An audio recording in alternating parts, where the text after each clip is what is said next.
पश्चिम बंगाल के बाद अगला बड़ा चुनाव उत्तर प्रदेश का है और ये दोनों राज्य ऐसे हैं जहां बीजेपी को कड़ी टक्कर मिलती आई है। लेकिन इस बार की चुनावी जंग ममता बनर्जी की पार्टी टीएमसी तो हार चुकी है और टेंशन में अखिलेश यादव आ गए हैं। लेकिन चौंका देने वाले और चिंताओं को बढ़ा देने वाले इन नतीजों के बीच यूपी में बीजेपी के सहयोगी और योगी सरकार में मंत्री ओपी राजभर ने एक ऐसा बयान दिया है जिससे अखिलेश यादव को बड़ा सरप्राइज मिला है। दरअसल भरे मन से राजभर ने यह दावा कर दिया कि 2027 में यूपी में पीडीए की सरकार 100% आने वाली है। पीडीए मतलब पिछड़ा दलित अल्पसंख्यक का एक जोड़, और ये जोड़ बनाया है अखिलेश यादव ने और समाजवादी पार्टी ने, यानी ओपी राजभर ने इनडायरेक्टली कह दिया कि इस बार समाजवादी पार्टी की सरकार आने वाली है।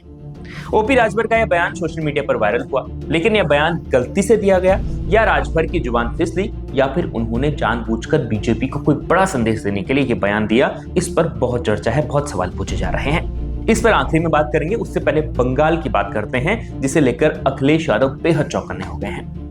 बंगाल में ममता बनर्जी की हार को लेकर पूरा विपक्ष जिस पर सबसे ज्यादा हमलावर है वो है चुनाव आयोग, दूसरा है एसआईआर और तीसरा है बंगाल में केंद्रीय सुरक्षा बलों की तैनाती। ये तीन हैं। चुनाव आयोग और एसआईआर पर सबसे ज्यादा आरोप लग रहे हैं। हालांकि तमाम मीडिया रिपोर्ट्स में दावा किया जा रहा है कि बंगाल में महिला सुरक्षा का मुद्दा, एसआईआर फैक्टर, तीसरा है ममता सरकार की प्रशासनिक विफलता, चौथा है हिंदू वोटों का ध्रुवीकरण और पांचवा है केंद्रीय बलों की तैनाती। ये 5 फैक्टर बताए जा रहे हैं जिससे ममता बनर्जी चुनाव हारी है। तो यही सबसे बड़े फैक्टर वहां पर बताए जा रहे हैं कि यही साबित हुए जिसकी वजह से ममता बनर्जी की हार हुई। लेकिन अगर इसमें से एसआईआर के आंकड़ों पर ठीक से नजर डालें तो कई बातें सामने निकल कर आ रही हैं। रिपोर्ट्स के मुताबिक बंगाल में हर सीट पर एसआईआर प्रक्रिया के बाद औसतन 30,000 वोट हटे और चौंकाने वाली बात यह है कि 176 सीटों पर इतने ही मार्जिन से चुनाव जीता गया। कुछ ज्यादातर सीटें बीजेपी ने जीती, थोड़ी बहुत सीटें टीएमसी ने। अब देखिए, भाजपा ने 128 सीटें 30,000 वोट से कम मार्जिन से जीती हैं। एसआईआर प्रक्रिया में हर सीट पर वोट करीब 30,000 काटे गए थे। भाजपा ने केवल 79 सीट 30,000 से ज्यादा अंतर से जीती हैं। टीएमसी का डेटा देखिए ठीक उलट है। ममता की पार्टी ने 44 सीटें 30,000 से कम मार्जिन में जीती हैं और 36 सीटें केवल ऐसी हैं जो 3,000 से अधिक मार्जिन से जीती गई हैं। अब बंगाल के ये आंकड़े अखिलेश को बेहद परेशान कर रहे हैं। अखिलेश अब मान चुके हैं कि उन्हें और उनकी पार्टी समाजवादी पार्टी को अब बीजेपी और आरएसएस की तरह ही काम करना होगा।